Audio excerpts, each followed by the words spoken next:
So she kind of wants to like play matchmaker, which is how I felt like the first time we saw her. But I think she's just crazy. Like, I think that's what it is. Elizabeth's diagnosis is she's crazy. I love that. That's my unprofessional opinion.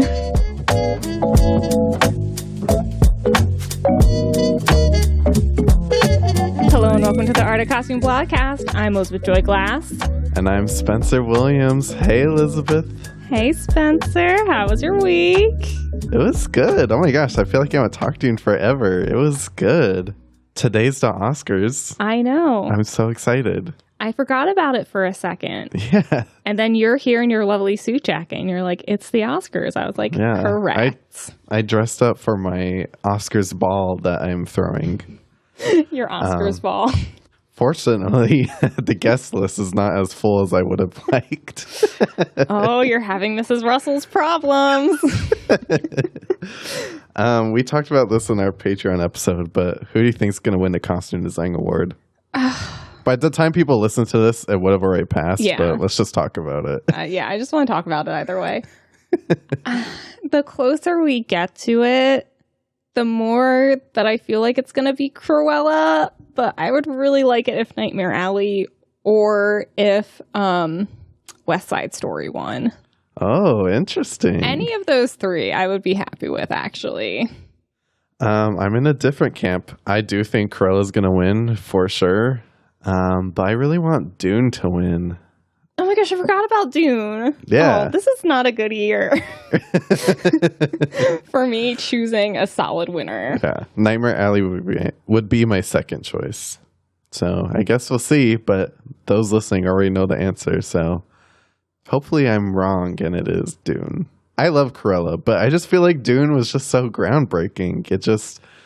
It's going to like be like influencing sci-fi costumes for futures, generations to come, you know? I agree. It was definitely a very new, very fresh take on the sci-fi genre, and I'm really excited to see where this new take goes in the future. But you know who was not excited for new takes on anything, Spencer? The Van Ryne family. The Van Rynes. Everybody of the old money in the Gilded Age. Spencer, I need the second season now. The amount that I loved this show is ridiculous. I binged this entire thing in the past week and I'm obsessed with it. It's like my new favorite show. It's so good. I know. I binged it very quickly because I was on vacation and it's an HBO show, so I assumed it was going to be very naughty. And I was on vacation with my cousin and his two elementary school daughters. So I was like, I can't just be watching this. So I waited till like the last minute to watch it. And I was like, this is thoroughly a PG show. Yeah, it's literally just a show about a bunch of women sitting in a room just giving scowls at each other for a solid hour, and I love it so much. Yeah, my naughty list was not checked off. My naughty bingo card, there was barely anything. I know. Not that that's something I really want in a show, but it's something I really want in a show. It's like, it's HBO. You just expect that. Yeah. Like, I just expected it. Yeah. It's from the producer of Downton Abbey, which is also a very PG show. So I'm like, oh, that like actually does make sense. Yeah. I mean, we should have known. Either way, with the absence of naughtiness, I love this show and I'm so excited to talk about it. This is actually an audience request too. And we said on the last episode, we hope you don't disappoint. And you guys surely did not. There is about 1,200,300,000,000 billion costumes in this show that are so good. So I'm a bit anxious to talk about this mountain of costumes you have to get through. I'm so excited. I agree. It was thoroughly beautiful. Every costume was a winner. And Kasia Walicka-Maimone, she did an insane amount of interviews on this already and talked at length in every single one. So, like, behind the wardrobe facts are just, like, killer this week. Oh, shoot. Elizabeth's like, they're popping off this week. It's supposed to be one of those episodes, one of those Elizabeth researcher episodes. So grab your cup of tea and settle in, because we have some costumes to talk about. We do. I'll start us off with a little summary. The American Gilded Age was a period of immense economic change, great conflict between the old ways and the brand new ways, and huge fortunes were made and lost. In 1882, a young Marion Brooke moves from rural Pennsylvania to New York City after the death of her father to live with her aunts Agnes Van Ryne and Aydah Brooke. Marion inadvertently walks into a social war between her aunts, the old money, and her super rich neighbors, the Russells. And that is the Gilded Age. That is the Gilded Age. If you haven't watched the Gilded Age yet, get HBO and watch it right now. It's 9 episodes. And don't be fooled by what the times say on each episode. They're roughly like 10 minutes shorter than the runtime because they have like special features and stuff in the back. So you'll fly through this in a day. And it flies by. I've already watched it twice this week. It's just too good. It is too good because of some very talented people indeed. Let's go behind the wardrobe that was brought to us by series creator Julianne Fellows, who we all know as the creator of the amazing Downton Abbey show, and costume designer Kasia Walicka-Maimone, whose notable work is the Adjustment Bureau, Moneyball, Moonrise Kingdom, a personal favorite of mine, Foxcatcher, Ready Player One, and A Quiet Place, and A Quiet Place Part 2. Nice. I will say, with that resume, I would not have suspected her to be the designer for this. No, not at all. I love all of these designers coming out of left field and being like, guess what? I can do whatever you need me to do. Yeah, it's definitely different than her work on Ready Player One. I could definitely say that. Yeah. For sure. And she fully admits that, you know, it's not just her work that really makes this show come together. In an interview with Tom and Lorenzo, she was asked if it was hard to find jewels and shoes for the show. And she launched into this very beautiful quote about how many dedicated people it really takes to pull off a show like this. Are you ready for a quote, Spencer? I'm ready. You know I love a good quote. Patrick Wiley, who worked with me on the design team, he's extraordinarily experienced in period shows. He helped to create this whole operation. Not only does he have an exquisite eye with menswear and women's wear, but he also knows how to strategize this enormous production of where to manufacture, where to rent from, where to make all the hats, where to create all the boots. And he prepared this whole plan for this giant operation. And then we had Isabel Simon, who joined us with the design team. And she is a specialist of executing builds in New York and works with all the costume houses that make these clothes. Susan Gilboy, who is a researcher and built an enormous library. Our in-house head of tailoring, Susan Bakla, who led our in-house team to create a lot of the servants' costumes and was in charge of the fittings for all the garments that were coming on and all of our principals and extras. Dennis Andrus, our wardrobe supervisor, who was in charge of creating physically the whole operation. We had to fit all those extras and dress all those extras and put them on camera. It's almost like a military operation that happens here. Jeez. It's a well-oiled machine, and everybody has a function, including all the PAs who make sure the packages are arriving in time from Europe, that they get open on time, that they get delivered on time. It's an army of very attentive people, agers, dyers, people who distress the pieces, milliners that help the costume shops and workrooms in New York, such as Eric Winterling, Tircon, and Donna Legman, and Braca Sturbling.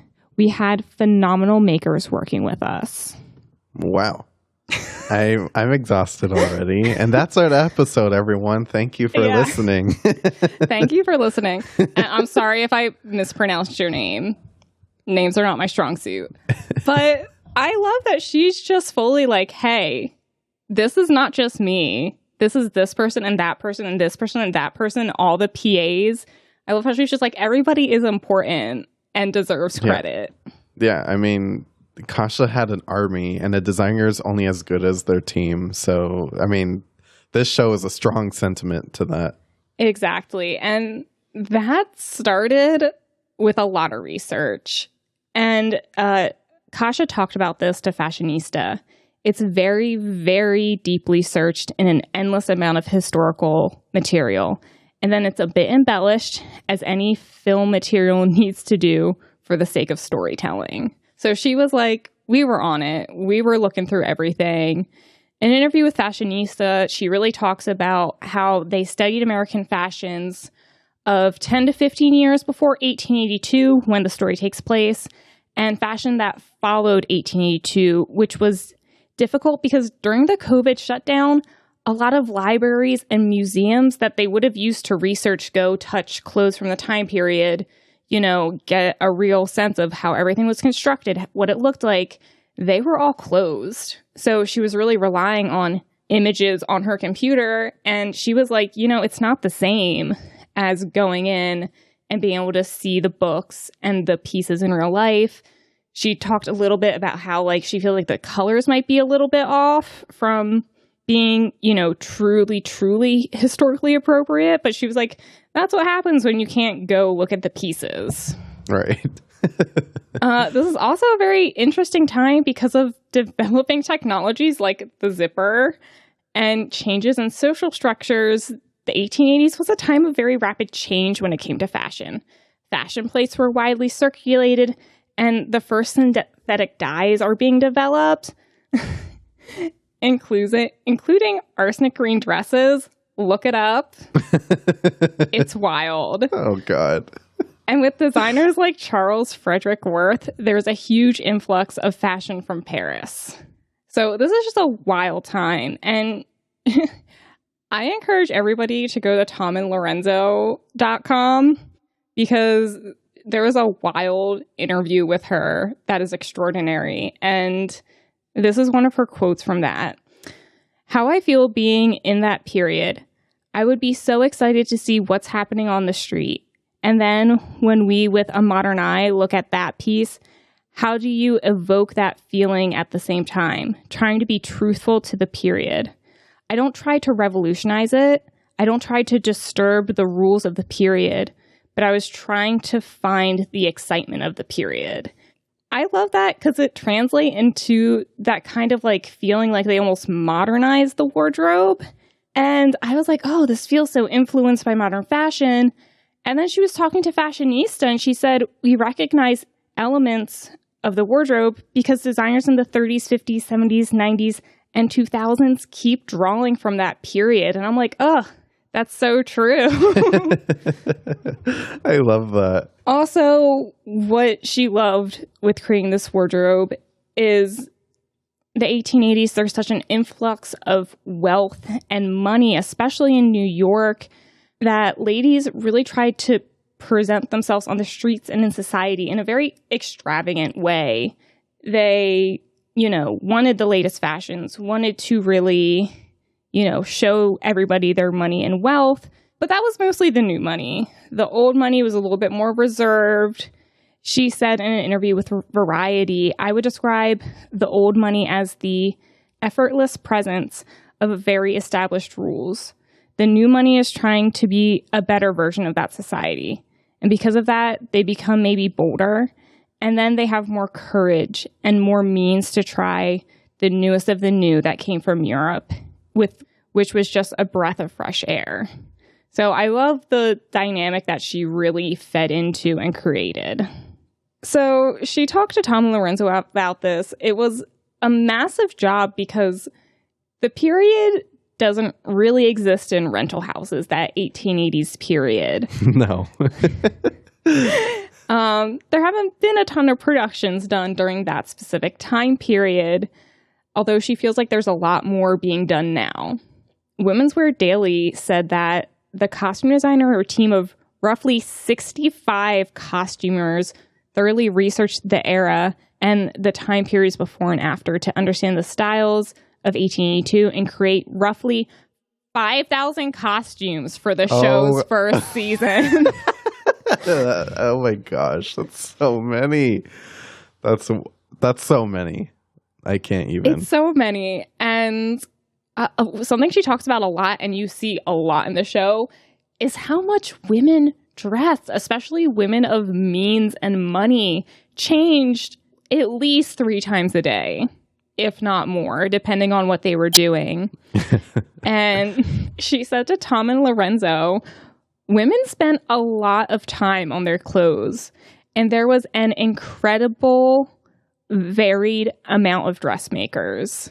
There was a lot of European style mixed in. There was a lot of money to be spent on the clothing. And women did change several times a day. What we discovered from pictures is that there were personal styles. You very rarely find 2 things that look alike. Which is something we see a lot in the show, too. Yeah. That's very clear that, like, everyone has their own style. The silhouettes are very similar, but then, like, the colors, the details, the trim is all very personal to each character. And another thing I love about this show is how it's shot. She talked again to Tom and Lorenzo about this. She said, with the Gilded Age, we see things. The directors of cinematography set the tone of how we are going to see this.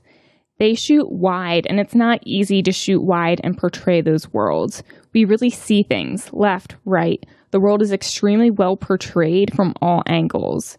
It's kind of a dream come true. We see the principles. We see them from top to bottom, from the side, from different angles. It's like a dance or opera that I feel like it's portrayed in front of us. There are very few static moments. And I gotta agree with that. I feel like that's a problem with a lot of period pieces is like you can't see the whole thing a lot of the time. Like I always have trouble finding pictures of like a whole outfit. Not the case in Gilded Age. No, this one was fun to put together because we really just got to, it was like a fashion show almost from beginning to end, all 9 episodes. We really got to see a lot of the costumes up close and personal, as well as all the sets, just like they mentioned in that quote, all the trees, all the cobblestone, everything. We got to see it all, and it was just beautiful. So I'm so excited to talk about it, Elizabeth. What great behind the wardrobe facts. Thank you. They were very long this time. she came prepared. Well, with that, I think we need to take a tea break. And when we come back, we're going to break down this show character by character, family by family, and get into some of our favorite costumes. Yes.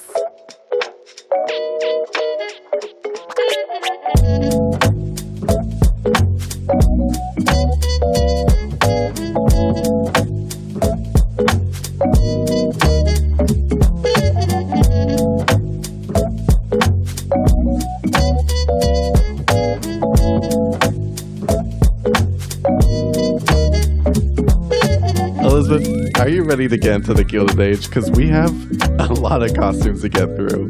Spencer, I am more than ready for this.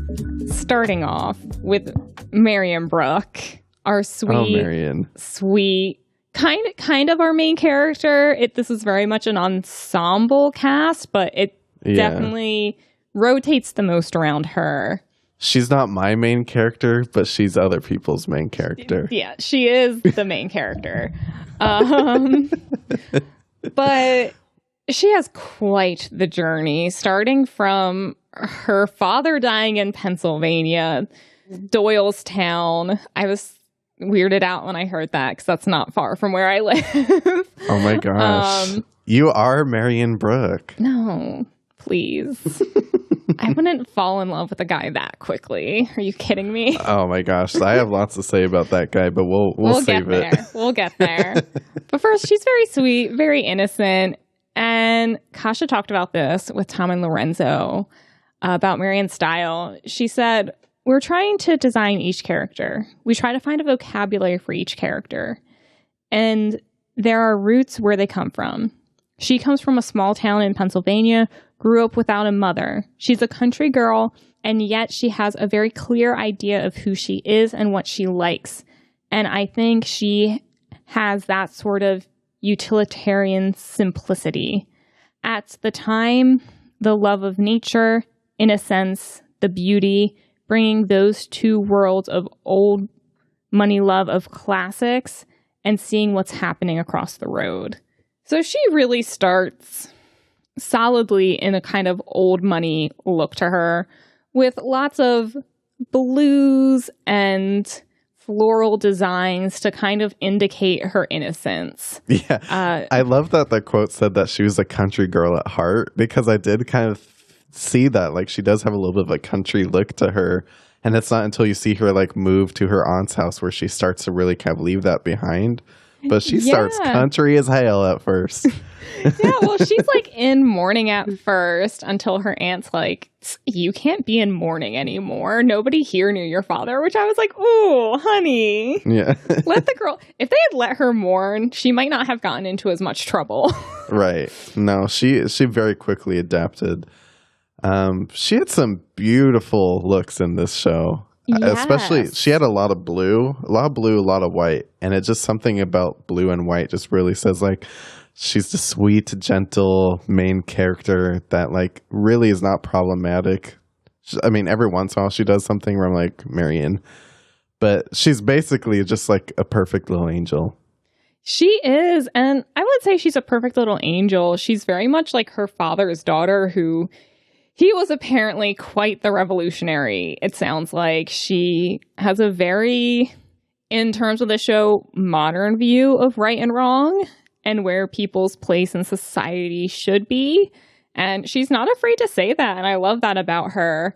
I have to say, though, all of her blue pieces, I was like, should I make that? Should I make that? I'm telling you, you would be Marion in this show. You don't see it, but I see it. I can't entirely disagree with that. But this is very much how she starts out as she, kind of grows into the, high class society of New York, into her love for that man. That man. Mr. Rakes. She kind of changes a little bit. I love a lot of, you'll see when she's with Mr. Rakes, she wears a lot of yellow. It's like, oh, her love is blooming for him. But then also the longer she lives with her aunts, the darker her clothes become. She starts to wear a lot more like dark yellows and greens as opposed to the blue. And Kasia talks about this a lot with Fashionista. It then becomes more courageous and more young fashion. At the same time, we try to keep her very different from everybody else because she's on her own particular journey. She becomes a younger lady who's very aware of the society around her, and she's like a sponge, absorbing all this information. We follow her journey, developing her own style fit for New York. We experimented with Marianne. I might have pushed it too far here and there, but I also think that's what happens when young people are trying to define their style. And I love that because that's very much what like Marianne's doing. It's like sometimes you see her like looking very much like her aunts. Sometimes she looks completely different from her aunts, very modern. And I think that's a really great note. Yeah, I'll say like Marion definitely was, I feel like, the most inconsistent in what she was wearing, which I kind of like that because she was just like trying something new all the time. She's like, oh, this is fun, or I didn't really love this as much. You never really knew what you're going to get with Marion. Yeah. I love, she's constantly talking about having dresses made. But I felt what really topped this whole journey off was what should have been her wedding outfit, which is this beautiful purple number with the hat and the flowers. It's very you know, she's very set in her determination to elope with Mr. Rakes. And, you know, she kind of feels like she's grown up. And she's also very determined to like have both her aunts like him after they get married. And I feel like this outfit, it's the most modern thing she wears, but the color is very reminiscent of her aunts. Oh, yeah. This color screams Agnes Van Ryne to me. I think that was like the perfect thing to top it off. Speaking of Agnes and Aydah, though, talk about two characters. I love them. The Van Ryne Brooke family, so good. You know how I feel about Christine Baranski. I know an uncomfortable crush on that woman.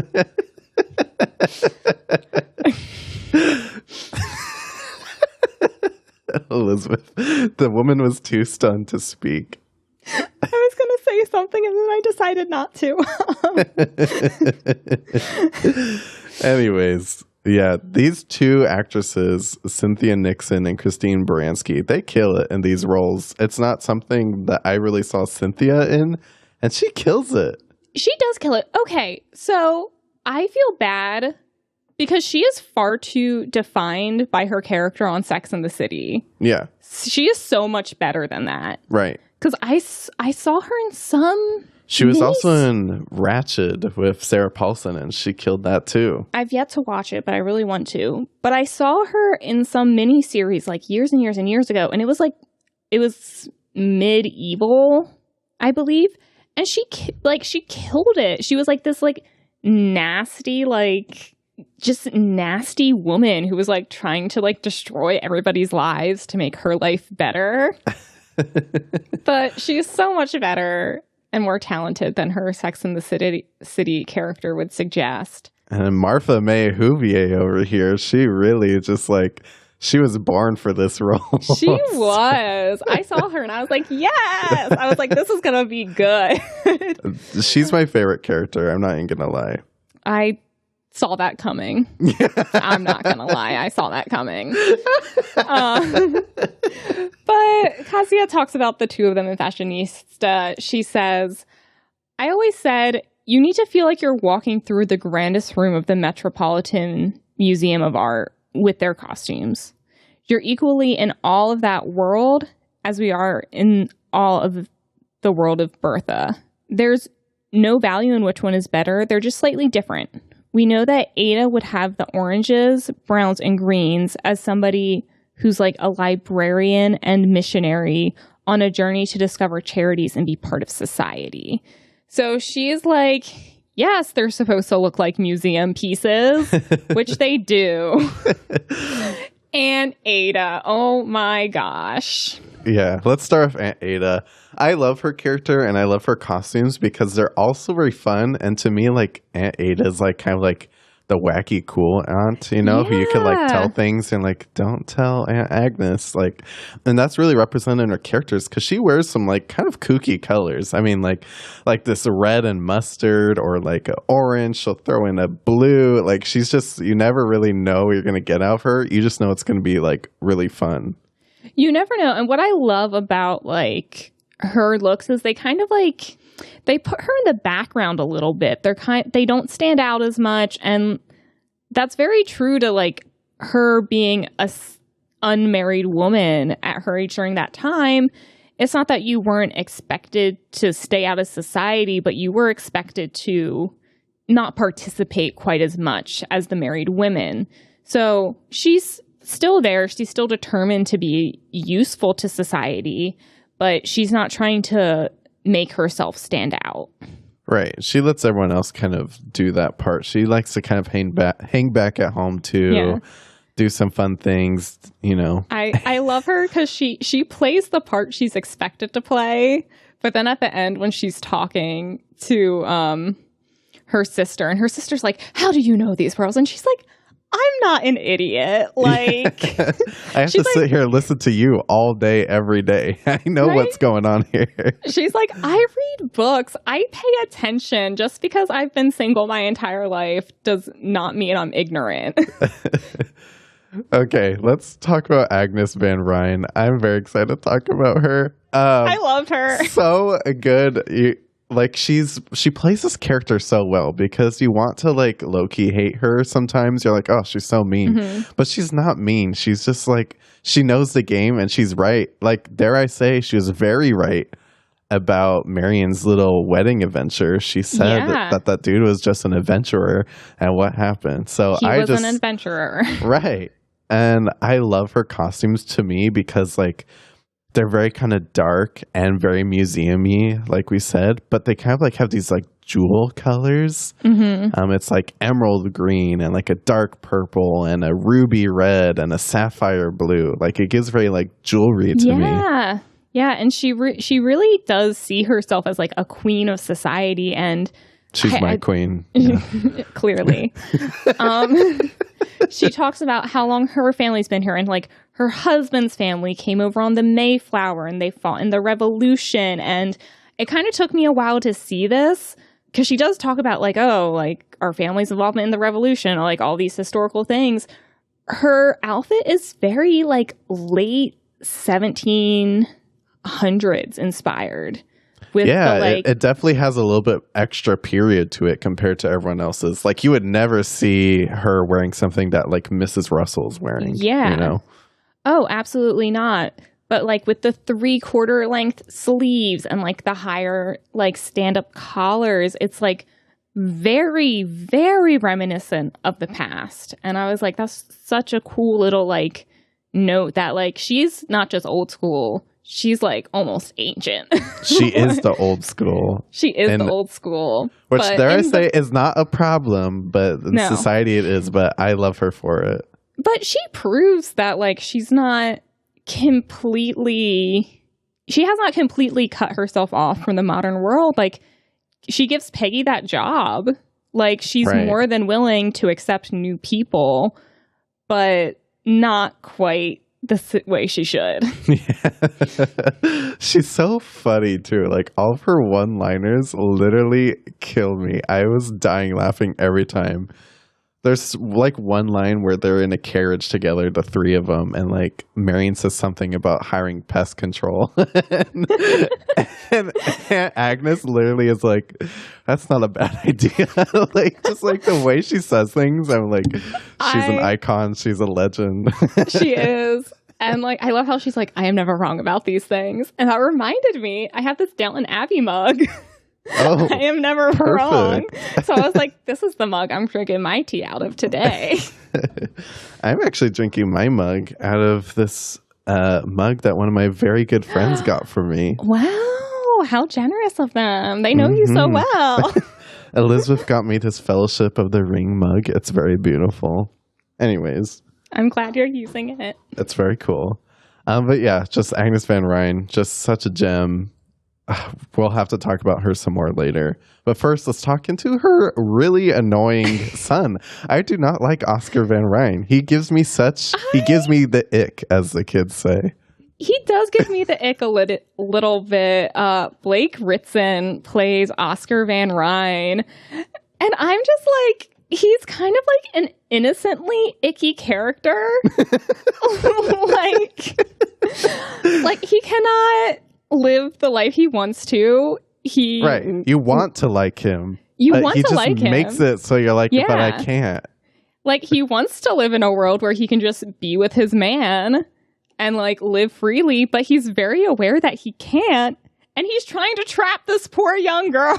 I know. I'm like, dude, I really want to give you a chance, Oscar. I gave you 9 episodes, and by the end of the 9th episode, I wasn't sold. I was like, it's like, it's so icky. He's so icky when it comes to him trying to marry Miss Russell. But also, like, for the time, considering, like, the kind of match her mom wants for her, she could do a lot worse. Oh, yeah, for sure. I mean, it's not a bad couple, I would say, but I don't even think that Gladys is even that into Oscar, though. But we'll get there. Oscar's costumes, though, were pretty nice, I would say. He was the best dressed man of this entire show. Right. He has a style, this man. Except something about his glasses, though. I'm just like, this man. Glasses. They're cool. They're super cool. But them on Oscar, though, he just comes off as like this so pretentious. I would not be friends with him. He is very pretentious. He is very pretentious. And his glasses scream that to me. I'm like, oh my gosh, this guy. But they're so cool. They're so cool. I love the piping on his jackets. Kasia got very fun with the contrasting piping. But then also, like, with the different patterns and textures she uses for Oscar, it really makes him stand out from like every other male character on the show. Right. And that's actually a good point because, and I always forget his name, but we will talk about him in a second. But like the Russell son compared to like the Van Ryne son, like the Russell son kind of like blends in with like every other male character in the show. But Oscar Van Ryne like stands out when you see him. You're like, oh, it's that guy again. Like, here comes trouble type of thing. He does stand out. And Kasia was very, conscious of making each character stand out in their own way, especially when it came to color. She talked to Women's Wear Daily and said, "We are all coded for color responses. We know that color carries so much more information than just what you would call color. It carries a wealth of information. I wouldn't put Marion in a jewel tone. That's just not her character. She's young and innocent, and she's a breath of fresh air that shows up in the house. With Bertha, we treat those colors symbolically. Her husband is responsible for railroads, so that's the idea of steel and things that shine. All of that is color-coded into the characters." Oh, man, I love this show so much. This? like she was saying, we've seen that now with Marion. Like the blue, the innocence. And now she uses that kind of color coding with Bertha Russell. Oh, man. To the 100th degree. Bertha Russell. She was my second favorite character. Yeah, she's dare I say, she like really kind of combats with Aunt Agnes for me. They're very close. Very close. That's fair. She was incredible. Like, she's one of those characters I feel like you hate to love.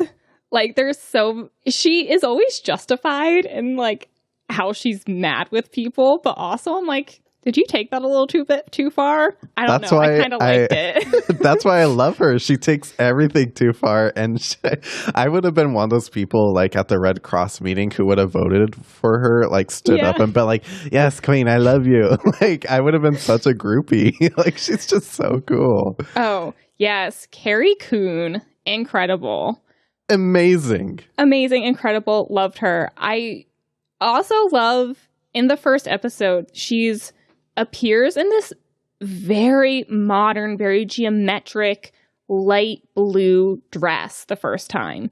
The first episode, she's wearing a lot of lighter colors, lots of blues, always very fashionable. And then as the series goes on, it gets like a little bit darker. She carries that fashion throughout it. But I love the blue in that first episode because it's almost like Marion. She's a little bit innocent to just how much pushback she is going to get from society. Yeah, she kind of thinks this is just going to be like a walk in a park. I mean, she knows it'll be challenging, but she thinks like, well, we'll wrap it up in a couple weeks, like everyone's going to be excited to receive me. Elizabeth, did you know, someone texted me this information, that Carrie Coon is 8 months pregnant in the Gilded Age? You're lying to me. I'm not lying to you. I am not lying to you. She talked multiple interviews about how they corseted the hell out of her, and they said like luckily like that was kind of a part of the costume and they really covered her up. Elizabeth's literally stunned right now. If you don't believe me, you could fact check it right now. No, I believe you. I am in so much corsets can work miracles, so I believe it. Wow. Yeah, isn't that insane? That's another thing. Like, this costume designer, legendary. Elizabeth doesn't know what to say right now. I have so much more respect for her now. Yeah, she killed it. I mean, literally every single costume she wears, I was like, wow, love that one. Love that one. Like you said, I love that first costume she wears when she like I love it, that light blue ensemble where she like opens up the doors to her house. Well, someone opens the door for her and she's walks not in. Opening doors. No, but she just walks in with such a presence. Like she walks into her new home and she doesn't even stop to see anything. She's like, chandelier, great. Painting, great. And it's almost like pushing people out of the way, just flaunting like this like fashion week moment. It's just so good. I'm obsessed with her. Oh my gosh. Yeah, I loved her character. And again, Kasia spoke to Fashionista about Bertha specifically. She said, Bertha is the new force who shows up in the Gilded Age and pioneers French fashion on the streets of New York and in the society of New York. It's a very exciting time when European fashions are being embraced and acknowledged and are bringing a certain level of excitement and newness to the streets. Bertha's like a giant breath of fresh air who's trying to outdo the establishment, but she still wants to belong to the society. And it's like, that is so true. Yeah. we have this one picture up where she's literally wearing this peacock dress with like the peacock feathers, the pattern. And it's like, I'm actually shocked that they put her in this because it's so on the nose. Like Bertha walks in, Mrs. Russell, and she's just like very peacockish. It's like, yes, I am a peacock. And she prances around. She's like, who wants to meet me? Who wants to be in my new ballroom? And like, she's just, unrelenting. Yes. And Kasia again talked to Fashionista about how experimental fashion really was in this period. She said the period was very experimental in the draping, use of color and shapes of garments and hats. During this period, a lot of asymmetry appeared, a very free organic draping. That's very interesting use of mixed and unexpected elements in embellishment of the dress. Bertha was asymmetry in every single outfit, I think. Oh, yeah. Every single one. And I loved it. Yeah, it's just so good. And if there wasn't like asymmetry in like the dress, then there was like asymmetry in the hat. Like everything had an edge to it. And yeah, I loved it. But there's a character that I think that you probably loved. I feel like you were a George Russell fan. George Russell, played by Mr. Morgan Spector. I knew it. What a silver fox. I like this guy, but he was also one of those characters that I was kind of like love-hate because he was like really cool. He dressed so well, so dapper, obviously, like very handsome. But like sometimes he could like really kind of be a little bit of a jerk. He like, really could. I could not get over what he did to Gladys's like little boyfriend. At the end of the day, he still hooked him up, so like I get it. Yeah. And also, like, this is a lot of, like, Miss Russell being like, you're not going to let this happen, right? With, like, a wink. So I don't always blame him, but I'm just like, it comes out meaner when it comes out of Mr. Russell's mouth. Yeah. Like, oh, gosh, I loved his character. Because his character, he's like, I'm not going to take shit from anybody. And if you try to pull one over for me, you will suffer the consequences tenfold. Yeah. I mean, we'll talk about a certain character later whose husband is no longer with us. Oh, yeah. But, yeah, he, unlike his wife, though, he's like he doesn't really care about being in society. He cares because his wife cares. And I feel like his wardrobe, again, reflects that. It's very simple, lots of grays and blacks. He's like, I'm a well-dressed man of the period. That's all. Mrs. Russell has 95% of the wardrobe budget. Mr. Russell's just like putting on some good suits and calling it a day. That's all he has to do. He's putting on whatever Mrs. Russell laid out for him. Yeah. A character I was so excited to see, played by the brilliant Taissa Farmiga, Vera Farmiga's sister. Incredible. Oh. Yeah, you didn't know that? No, I did not realize that. That's amazing. Yeah. She is absolutely beautiful, and I love all of her costumes. Also, like, such great casting because she does kind of look like Carrie Coon's a little bit. She does. They did a good job casting their children to actually look like their children. Right. She does, and I love, because I get the feeling that she's, like, 14, 15 in the show. In the show. Like, yeah, in the show, not in real life. Or like maybe like 16, like mid-teens. But for that time period, it's like, oh, time to start looking for your man, get married, like get it rolling. Get a move on. Which Gladys like keeps repeating. She's like, Mom, it's time for me to move on. And Mrs. Russell's like, no. No. And I love because she dresses her like a little girl. There's lots of frills and bows and pinks and girly elements to her fashion. Yeah, like very hyper girly. Very hyper girly. I feel like it's not till they go to Newport that you see her wear anything close to like an adult look. And I can't wait to see what she wears next season. I know. I feel like she's just going to be like the most wonderfully dressed person in the room at all times. Right. She's going to step it up in season 2, which season 2 has already been confirmed. So that's awesome. But yeah, I love Gladys' look. She's very girly. And I agree with you. When she went to Newport, that was when you started to see the change. Like I saw that too. I was like, oh, Gladys, you're starting to step it up a little bit. Like, of course, she still has like the bows and very fluffy. But she's starting to transition a little bit. So I'm excited to see where her character goes. Also, another fan favorite I've noticed is Mr. Larry Russell, Gladys's brother. Yes, quite a dapper young gentleman. Dapper young gentleman, and dare I say, better for Marion than her other choice. Yes. So I was like, after he saves the dog, I was like, oh, this is the love story everybody's going to object to. And then they bring Mr. Rakes out of like left field. Boo. Boo. But yeah, I loved Larry, played by Harry Richardson. He is not quite as fashionable as Mr. Van Ryne, but he's still clearly like wearing the young fashion of the time. Yeah, he's kind of having like a hard time figuring out his place in all of this. Mm-hmm. He wants to dive into architecture, but his dad just kind of wants him to like follow along and be like his, his successor. His successor, which like doesn't sound very fun to anyone. Even I think Mr. Russell's like, yeah, that's kind of like your thing. And in the end, when Larry's like, I'm going to be the sad second act of your empire, he's like, oh, you might be right about that. And Mr. Russell kind of like nodded. He's like, yeah.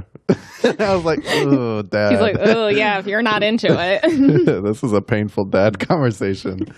But yeah, I feel like Larry Russell has a lot more ahead of him in the second season. Yes, I agree. Because he was kind of underused. He's one of those characters where I like kept forgetting who he was every time I saw him. I was like, oh, that's, the Russell's son. So I think his time is coming. I think his time is coming. You know whose time came in this season, though? Peggy Scott. Peggy Scott, played by... the good costumes. Played by Danae Benton. Wow. Just chef's kiss. She killed this role. She killed it. And her wardrobe was incredible. Kasia talked to Fashionista about it. She said, we used the plaids more in the home environment. Then we tried to stay away from the plaids because that was just the beginning of her character arc. We moved into things that were a little bit more professional, like stripes and browns. And it's like, that is so true.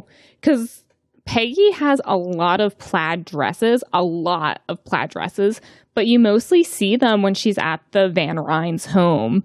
When she like goes out, she has these beautiful like red, purple, yellow, blue dresses that like really she, fits into the society of the day, but because she's Black, no one will accept that.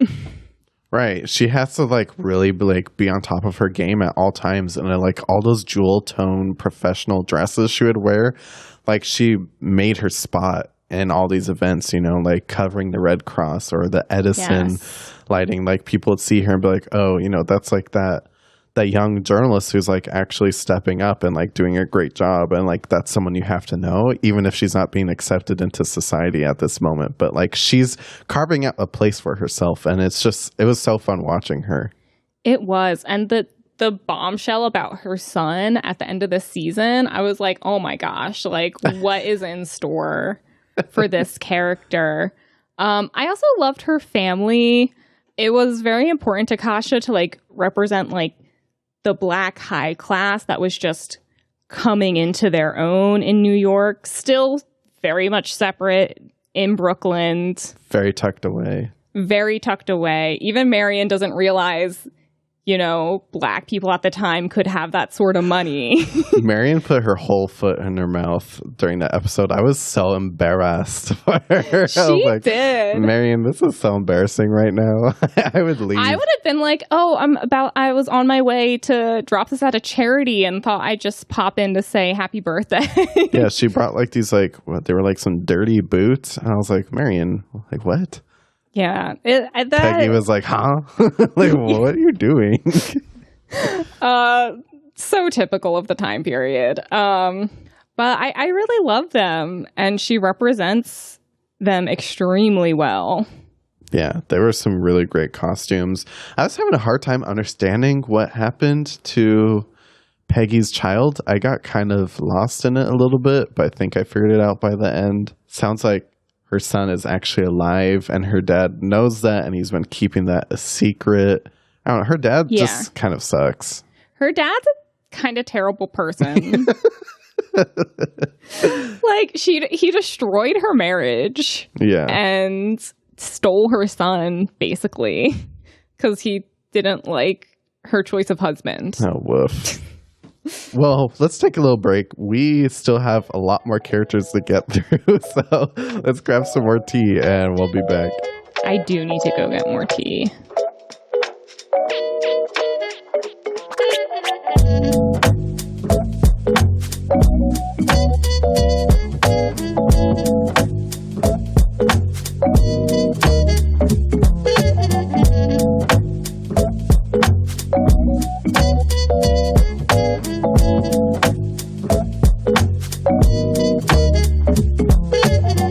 Elizabeth, we're back. Are you ready to talk about a character that I'm not very excited to talk about? This scumbag. We're talking about Tom Rakes. This guy sucks. Boo. And it's like, you believe him so much at first. I was like, this is fast, but like, it's a different time period. Like, at least she's like, oh, I'm not going to like just marry him because he asked me to. He had me confused at first. I fell for it the first couple episodes. And I was like, at first at like the train station when he was like, what do you mean I would only write to you for business? I was like, oh, he's totally just a nothing character. And then he went to New York for that job interview, and I was like, dude, this is her man. Like, this is who it's gonna be.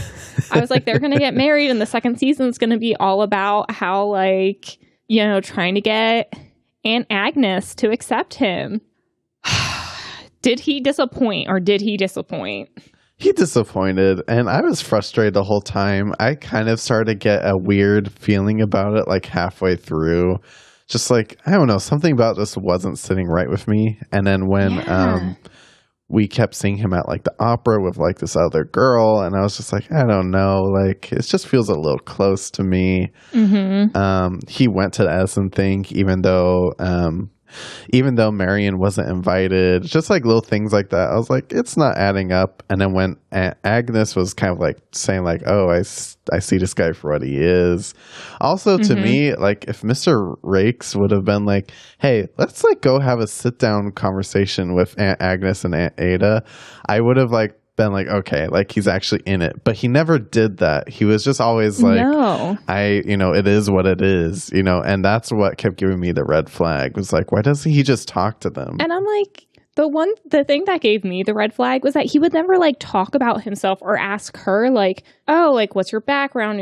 I guess he already knew a lot about her because of being the lawyer when her father died. But like, he would never ask specifics. He would just be like, I love you. You must marry. And then he stands her up for their own wedding. Ugh, I was so frustrated. I was so mad about that. But like, I was happy though, because I didn't want the wedding to happen by that point. Mm-hmm. when, Same. you know, Aunt Aydah was like, oh my gosh, you gotta get to Miss Chamberlain's house like right away. I was like, go, run, hurry. She's about to do something crazy. Yeah. So yeah, I'm happy with how it ended up. Mr. Rakes, whatever. Thomas Cockerell, you play a great innocent bad guy. Yeah. Let's talk about his costumes. You know, in terms of like, his costumes are great compared to like a Mr. Russell or, you know, it's not astounding. He's still trying to figure out his place in this world and figure out how to dress. Yeah. Like, he's a lawyer, so like he's not penniless, which he calls himself penniless at one point, and I'm like, okay, no, you're not making high society money, but I'm sure he's making like a decent middle class wage at the very least. Right. And penniless is very different to these people. Yeah. But you see, because he starts out with like the bowler and the simple jacket, and then like the longer he stays in New York, the more like color, the more complex his wardrobe becomes. And I'm like, you're gonna fall for high society in the worst way possible, dude. Yeah. I mean, I almost kind of relate too, because I was like low-key kind of jealous. Like, oh, you just moved to New York and like try to work your way into society. I'm like, ooh, that does sound kind of fun. But he blew it. He blew it. Let's talk about a character that I actually liked a lot, was Mrs. Astor. What a great character. I loved her. She was a great character. 'Cause I believe the Astors were a high society family of New York. Yeah, actually most of these characters are based on in reality. That's what I thought. So Astor's one of them. I love her because their family's technically not new money, but they're new money compared to the old money. But she acts like an old money person. Yeah, well, Mrs. Astor's at the top of like the chain, you know, like that's why the Van Rynes, like they look up when Miss Astor asked them to go to that ball at the end. You know, Aunt Agnes was like, we have no choice but to comply, you know? Yeah. And Mr. Mcallister is like one of her lieutenants too. Like everyone follows the orders of Miss Astor, and her costumes like also like really reflect that, especially like early on when she shows up in that all like gold ensemble. Oh, beautiful. You just know like, okay, yeah, she's the one that's in charge here. Yeah. And I love kind of her wardrobe where you can really see that like them researching the period before the 1880s, because it is very classic Victorian. Yeah. I feel like her wardrobe is. And I appreciate that because she's like, yes, I am in charge. I am the old guard and I'm going to dress like it. Right. Oh, so fun. One of my favorite parts of the show was watching like Miss Astor's snub of Miss Russell too, like that little conflict at the end. I'm like, oh, so good. Yes. And then when Miss Russell was like sneaking around in Miss Astor's house, and was it Newport? I was like, actually, like, I was stressed. I was scared for her. Yeah, I was like, how? When they're pushing her through like the kitchen, like me all of a sudden like trying to like follow along with society rules. I'm like, how dare she walk around Miss Astor's mansion like that? Oh, I gotta say, I know this was a thing during the Regency period where people would go visit like the mansions of other people and like get a tour. Yeah. But I feel like that was probably not normal from their reaction. No, here. Mrs. Astor would have been pissed if she walked in and saw Miss Russell there. That would have been terrible. A character who is treated very terribly, but I actually love a lot, is Miss Chamberlain, played by Jean Tripplehorn. Hello. Yes. Okay. She was my favorite character. First off, simply for her hat. I saw that dark blue hat with the 3 feathers sticking up, and I was like, I am going to like this woman. Yeah, Mrs. Chamberlain is a dope character, and people are so mean to her that makes me visibly mad when I'm watching it. I'm like, the hoops people had to jump through during this time period. I'm like, no wonder they were all taking drugs all the time. Like, no wonder everybody had Coke available at all times. Like, yeah, Miss Chamberlain. The stress. Miss Chamberlain's costumes were just so great. They're so beautiful. She really wears a hat super well. And it was just so cool to see Jean Tripplehorn play this. Like, that was crazy to me. I was like, oh my gosh. I loved her. When you first see her, I thought she was just going to be like a very like eccentric, like upper class woman. I thought that was going to be her whole deal. But then you get to know her and she's like she understands her place. And while she's not happy about it, she's very at peace with it. And she's like, it is what it is. Yeah. She's like, I'm not one person that shows up at the party that everyone like makes faces at, but I still look good. And, you know, she's super nice too. And like, not everyone's terrible to her, but like the people that matter in quotes are terrible to her. So I really hope that she shows up in the second season and like maybe somehow like, I don't know, breaks through a little bit, because she's just so kind and fun and she loves art. Like, she's that cool friend you want to hang out with that your parents told you not to hang out with, you know? Mm-hmm. She's that person everybody thinks is bad, but is really, she just wants to be included. Yeah. She like rides her motorcycle at night and then she goes to like a charity ball, you know? Like, yes. A character that I did not like, but she had some crazy costumes, was Mrs. Fish. I would not like her. Ashley Atkinson. Man, you play a great crazy woman. This woman was insane. Did you see that tea party with the dolls? So weird. Oh my gosh. But also low-key, I was like, I would go to that though. Same. Like, she said it was for her daughter, which I'm like, okay, your daughter does look like the appropriate age for this sort of thing. But why didn't you invite other people her age? Why did you invite like full-grown adults to play dolls? Mrs. Fish, she loves to party, but she likes to throw like younger people parties. I don't know. I feel like she's like kind of stuck in this place where she wants to be like young and hip with all the like old and new money kids, you know? Like, she's so excited like when Gladys shows up. She's like, ooh, Gladys Russell's here. Like, what's your deal, lady? I know. I want to know more about her in the next season, because I'm like, she seems like someone who is probably like not happy with her life, but she distracts herself from that by just being like slightly eccentric. Yeah.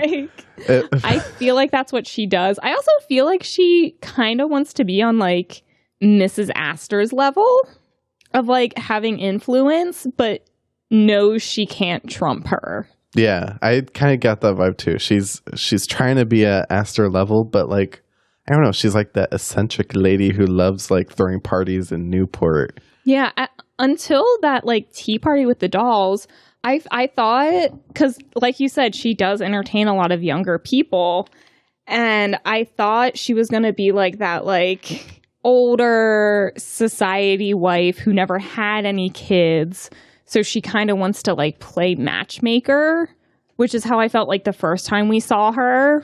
But I think she's just crazy. Like, I think that's what it is. Elizabeth's diagnosis is she's crazy. I love that. That's my unprofessional opinion. My professional opinion on this next character, Miss Morris, I do not like her. I wanted to fight this hoe in the streets. I'm like, no one deserves to lose their husband like that. Right. But she is the architect of her own misfortune. Yeah. She should have just been nice to Mrs. Russell. Right. I mean, but like, it wasn't even just Miss Russell. She was also like really mean to Peggy too. Like, just like her glances too. I was like, oh, this like woman's a racist too. Like, I don't know, just like everything about her was just unsettling, and just the way that she like took every opportunity to like kept calling Mrs. Russell's husband, you know, a murderer. Like, Grant, what happened was not great, you know, and your husband commit suicide because of it, but like, that's not Mr. Russell's fault. No, that was his choice. And if he had waited, like, clearly things like kind of cleared themselves up because that other family ended up being okay. Right. But it's like, that was his choice. Like, don't blame them for your husband's decisions. Like, yeah, so I don't know. Mrs. Morris sucks. She does. But it kind of first of all, the actress who played her, Katie Finneran, she did a great job. She did fantastic job. And her costumes, like, kind of like said this about her. Like, she was a darker, kind of like very, like, she followed the rules and she's gonna get played by the rules and she'll, like, die by the rules. She'll lose her fortune over, like, I'm not hanging out with Mrs. Russell. Like, that is my command by Mrs. Astor and the Van Rynes, and I'm not gonna do it. I love, even when she goes to ask for mercy, which I'm like, no, your husband, like, wanted you to go apologize to her. Like, that's what you should have been doing, not still trying to be, like, the more important person in the situation. But just, like, those browns and blues, it's like, she was trying to, like, still make herself better than her. And it's like, no, you should have just said you were sorry and that you would love to have her over. Like, yeah. It was just not cool. Especially that part, like, at the Red Cross meeting where, like, she was like, I loved it actually when she was talking about Mrs. Russell and Miss Russell walks in and she goes, this is an interesting moment to walk in. And I was like, ooh. oh, you got caught. Yeah, you're done, Miss Morris. Yeah. Another character I didn't like at first, but I kind of grew to like because unlike Miss Morris, she knows when to change her attitude. Right. Aurora Fane, the cousin of the Van Rynes, I ended up being okay with her character. I cannot agree with you more. That's such a good way to put it. At first, she was kind of like really stuck in her ways. She was never like too mean about it, but she was definitely like Mrs. Fane was like trying to play by the rules, doing what she knows her cousins would want. Yeah. But I feel like by the end of the show, she really kind of like looked into herself and was like, you know, like the Russells really aren't that bad. I kind of actually like their company, you know, like, yeah. I kind of see that this whole thing's a little bit too silly. She's not prepared to like totally like be besties with her, but she like gets like, this is a bit much. And I think by the end of it, she was like really kind of enjoying this. I think she is. And at the beginning, a lot of times she's like pushing the blame off onto Mrs. Morris. I was kind of confused at first which one of them was like the one really trying to keep out Mrs. Russell. And I'm like, oh, it was Mrs. Morris all along. And she was like, didn't want her there, but was also kind of like, yeah, but we do want your money. Yeah. Like, she recognizes that for these charities to be successful, like, Mrs. Russell is someone they have to let in.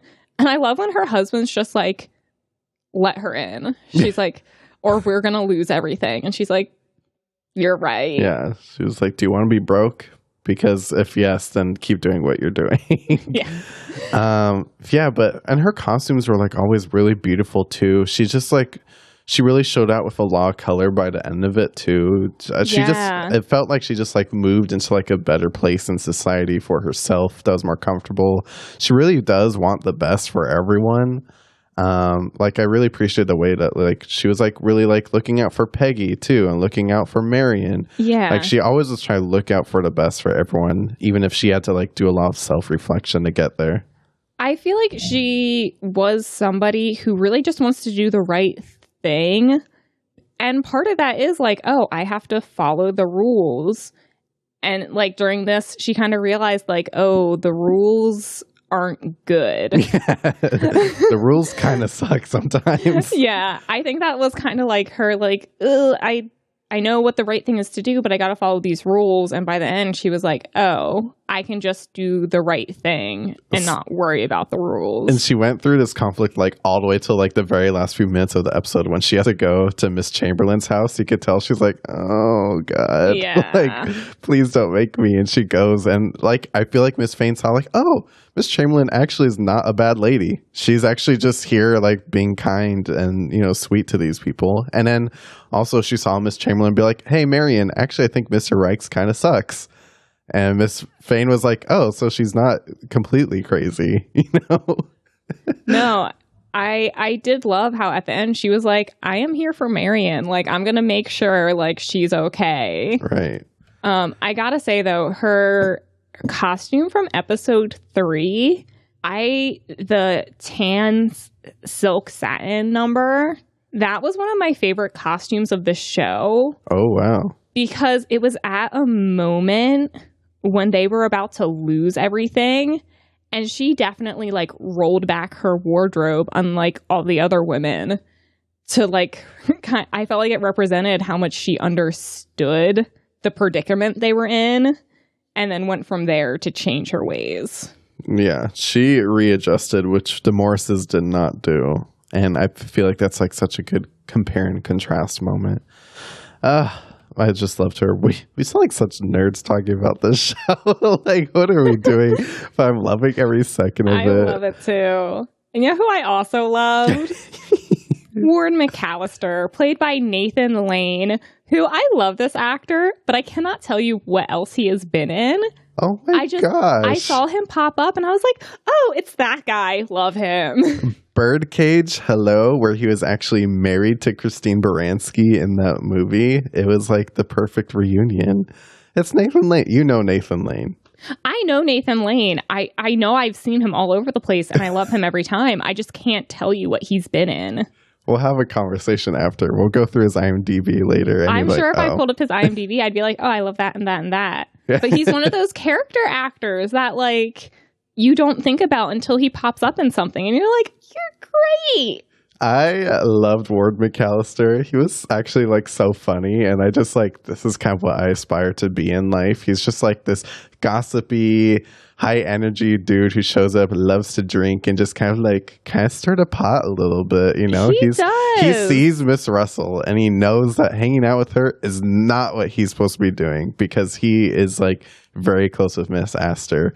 But he's like, I don't know. It sounds a little bit of fun, though. I love him. He's the best dressed, most modern dressed older gentleman in this series.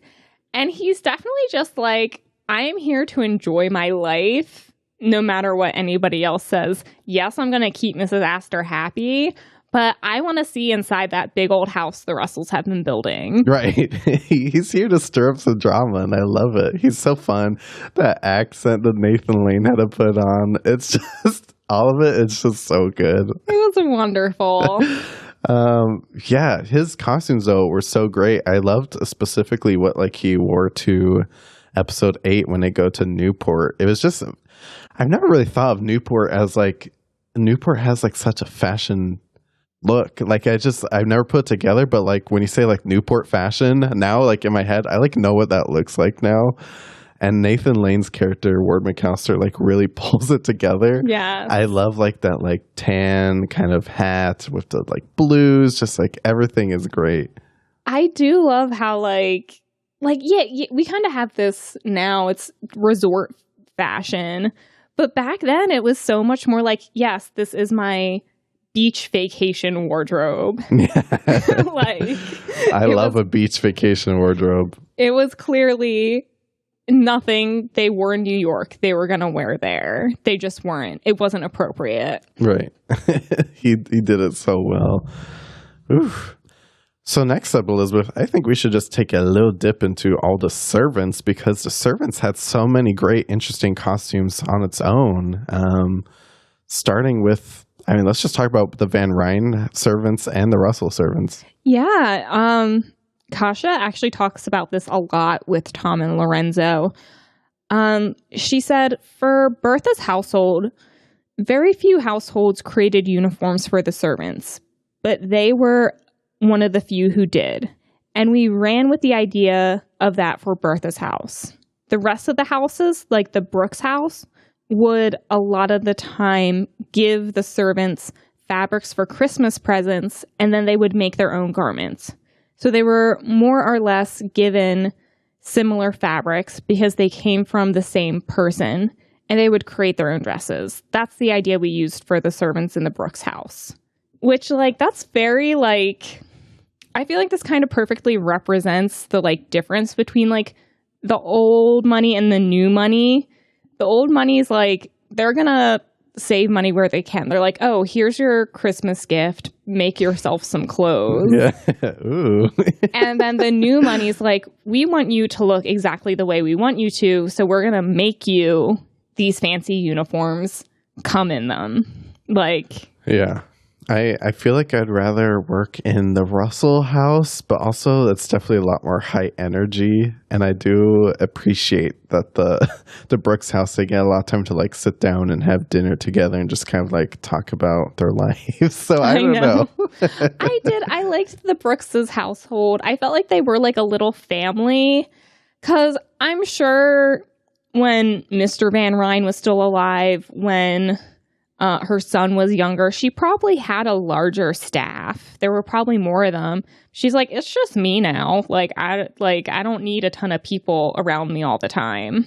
Just the two kooky aunts upstairs. They don't really have too much to do. Oh my gosh. When what was the younger guy's name? I don't know. The younger footman, when he had to serve them luncheon. Yeah. I was like, what are you doing? Yeah. Like, you're having lunch. Like, why is he going through all this trouble? So much fun. I love when Agnes Van Ryne's, butler, like, gets, like, employed to work across the street, and she is livid. She gets loses her shit. She loses all her composure. She runs across the street and just, like, bangs open the door and like sees him there, and then she's embarrassed because she just realizes she like really went from a 0 to a 50 real quickly. Mm-hmm. But then like the way that she treats him for the rest of the show, where she talks to Aydah instead, it's like it's so good. It's one of the funniest things. I'm like, don't get mad at him because he took a freelance job. Like, yeah, this show is so a freelance job. It's so true, though. Did. But like once again, I just feel like if people would be a little bit more open with their communication and be like, "Hey, I got offered a ton of money to just work across the street for a couple hours. Would you please let me go?" She probably still would have said no, but like at least having the conversation first, I just feel would go a long way with at least Aunt Agnes. But whatever. I agree, but I feel like she would have been unhappy either way. But clearly she's not firing anybody because she keeps her nasty handmaid, her lady's maid. She keeps her mean lady's maid. Armstrong. Ooh, I do not like Armstrong. I did not like. I really wanted to like her too. Like when we saw this moment where like she really does care for like the Van Ryne Brooks family. Like she wants to do the best for them. And then at the end of the day, you think she's really put together, but then she goes home and she has to take care of her mom. And clearly, like you could tell, like that Armstrong's really over it. She's really, she does not love her mom. Yeah. But then she's like so terrible toward Peggy. You're like, okay, this racist lady. So I really want to like her, but I don't. You can't.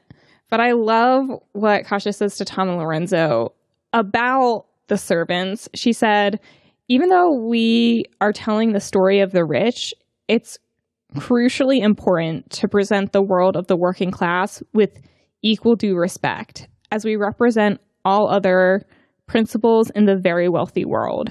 I think that we really try to just present the world as it was and then tell the story as requested by the creators. Which it's like, yeah, they did. Like, they gave them just as much attention as they did everybody else. Yeah, no, I think that's great. And then talking about the Russell family servants, such interesting characters. I mean, the French chef who ended up being from Kansas. I loved that. He was one of my favorites. And then the fact that he was from Kansas, I was like, this is hilarious. So good. And then we have Miss Turner. I did not like Miss Turner from the start. Probably not shocking to you, but I was into her. Mean brunette, mean blonde. I don't know. I thought she was cool. She was so, she was interesting. I'm not sad that she's gone, but I was okay with her until she tried to sleep with Mr. Russell and got pissed off because he said no. Yeah, that was like episode 2 or 3 too. It was pretty quick. Yeah, it's like, honey, just be happy you have a good job. Like, yeah, I was just confused. I was like, why? Well, why? I feel like, because she talked about being like the maid of another very wealthy family whose husband died, and that's why they got rid of her. I feel like she was probably also the mistress of that other husband. And that's why she got let go as the lady's maid after he was dead. Ooh. Well, I don't know. I hope she does return so we could get a little bit more information. I hope she does too, because I'm like, you probably did this before. And you just want like more money, more. She just wants more. And it's like, that's not how you're going to get it. Not here. Yeah. Well, Elizabeth, we are actually taking one more break, a little bit of a longer episode. So we need to take a quick break, get ourselves together, and we're going to finish this out. Yes.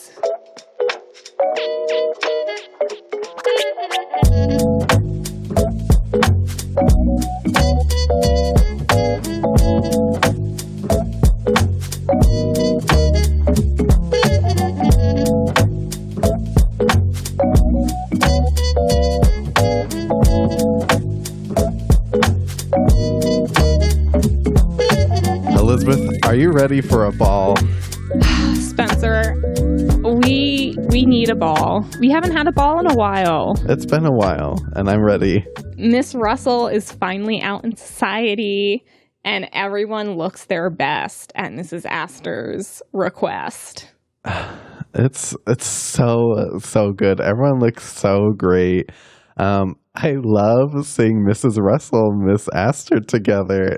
Obviously, this is not what they wanted, but seeing them together, it's just like, I just love this whole environment where it's just this festival of everyone just giving each other glances from the other side of the room, clearly disapproving of everyone in this room. It's so good. They're all like, we all know each other should not be here. Yeah. And like even like Agnes Van Ryne and Aydah, they're just like kind of standing in a corner, and you just see like Agnes like trying to smile at everyone, but she could barely even squeak out a smile. It's just so good. I do love Aidah's like, I want to see inside the house. Like, let's go. Aydah was ready. She's like, I'm ready. Let's go. I'm excited to go to a ball. Yeah. Everyone just looks their best. I will say though, I'm not crazy about Marion's dress. Me either. I felt like that was very anticlimactic for her storyline. Well, to be fair, she just thought she was going to get married 2 hours ago, so I think putting on her best dress wasn't her top of mind. I just don't like that red floof in the center of it. I don't like that. I want to rip it off. I felt like they were kind of trying to pull her back to that country girl, but I'm like, that's not what she needed. Yeah, don't like that. Let's just kind of walk through the characters. Miss Astor with like this gold. Looking like a queen. Literally looking like she's the queen. And I think that was intentional. She wanted to show up and remind everybody that this is happening because she let it happen. Yes. And she's literally only doing it because she does not want her daughter to hate her and ignore her. Yeah. Otherwise, she would be at home watching TV in her PJs. Yeah. And Mrs. Russell looks great too. That dress with like the black leaf like embroidery on it. It's stunning. The asymmetry of that sleeve. Oh, so perfect. Good.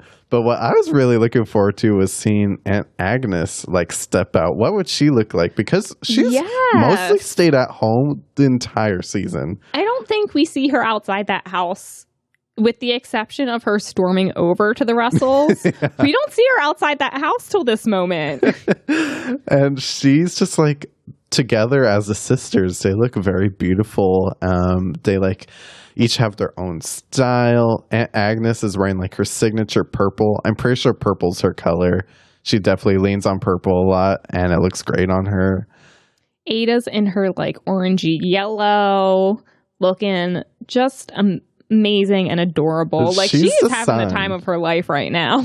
Yeah, she's the sun. She's like, I'm just happy to be here. Like she doesn't really care about the drama. She's like, oh, a ball, how fun. Yeah, it was just so fun seeing them out together. But then we have the quadrille. The quadrille! This was amazing.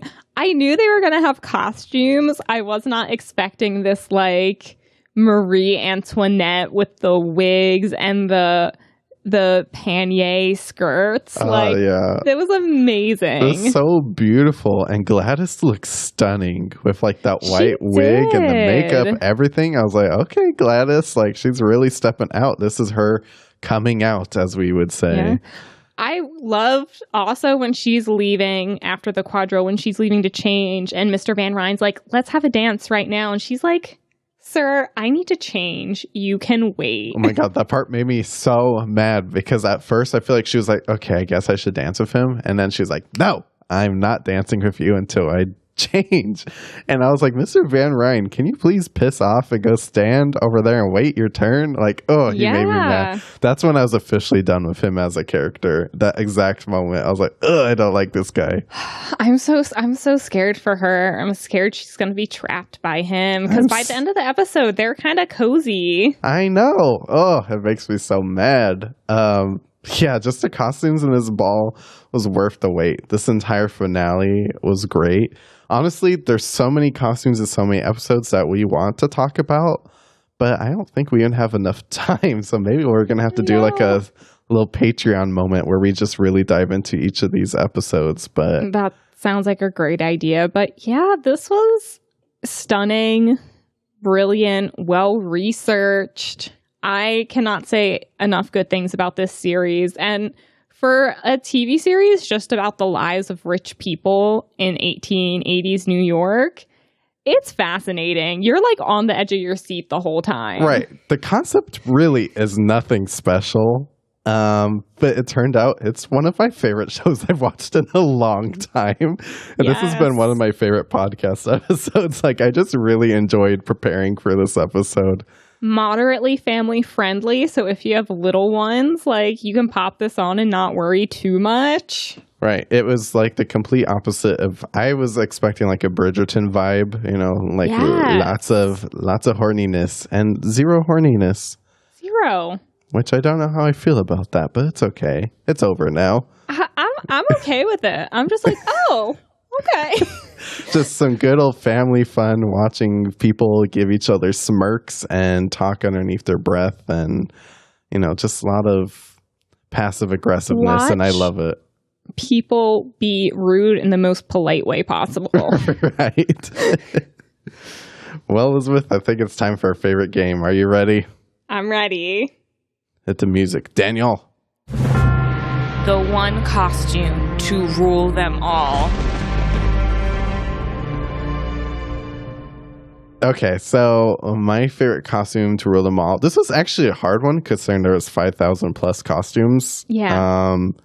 And for me, it was almost like I probably have a favorite costume per character, but my absolute favorite costume was that very first costume we see Mrs. Russell in when she just walks through her house, doesn't take a moment to even enjoy the giant chandelier that's being installed. She just walks in, shows out that blue look with the tassels on it and the hat. Everything about it is just, it's just so good. It's so good. I concur, Spencer. I couldn't figure out anything to top that. Anything that has as big an impact. Like, that's the thing about the costumes. Like, they all had impact on the stories and the characters. And it's like, they were all standouts. And I feel like this was just one of the ones that stood out the most. Yeah, this one to me is just like, this one should be in museum exhibitions. But honestly, any of them could. I'm just trying to think back, like Mrs. Astor's like queen look from the last episode. That also was a front runner. Yeah. Mrs. Chamberlain's outfit and hat from the first episode. I almost chose that, yeah. But I'm just that like, slays. That baby blue dress with the matching coat that goes over it, that she just takes things off as she's coming through the house. It's like, ooh, just how it acted in the environment, how it looked on her, like, amazing. It was just great. Elizabeth, that's our time, but I just want to talk about the show forever, but at some point we do have to move on. I love the Gilded Age so much. But I think what we love to do on this show now, I'm starting to realize, is really just like do drastic whiplash changes between our genres. Yes. We went from Batman to the Gilded Age. And where are we going next, Elizabeth? Next week, we are watching a new personal favorite of mine, Spider-Man: No Way Home. And Spencer, could you just give the guests a little hint of the excitement we have planned for next week? Yeah, next week I'm so excited. We're having one of my good friends on the episode to kind of help us break down the costumes. Her name is Lexi Silverstein. She has her own podcast called Alexify, the place for fashion. She's also probably Andrew Garfield's biggest fan. So really, she's just joining us for her Andrew Garfield expertise. I cannot wait to hear those expertise. I'm so excited. Everybody have a fantastic week. I can't wait. Thank you all for listening. The Art of Costume Blogcast is hosted and produced by Elizabeth Joy Glass and Spencer Williams. Our audio engineering and editing is done by Dan White. Follow us on Instagram at The Art of Costume Pod or visit theartofcostumeblogcast.com for all blogcast updates. If you want to support the show, go to theartofcostume.com/podstore, or you can head over to patreon.com/theartofcostume for some bonus content. For more costume reviews, deep dives, and interviews, head over to theartofcostume.com, a blog dedicated to highlighting the best in costume design.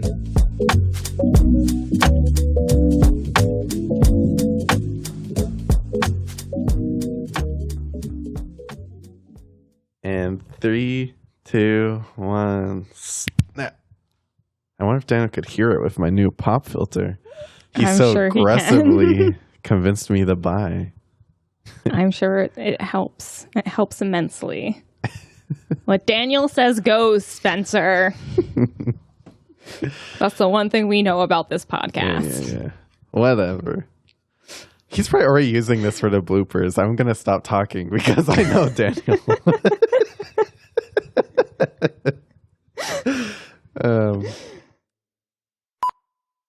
I am now recording. Elizabeth? I am now recording.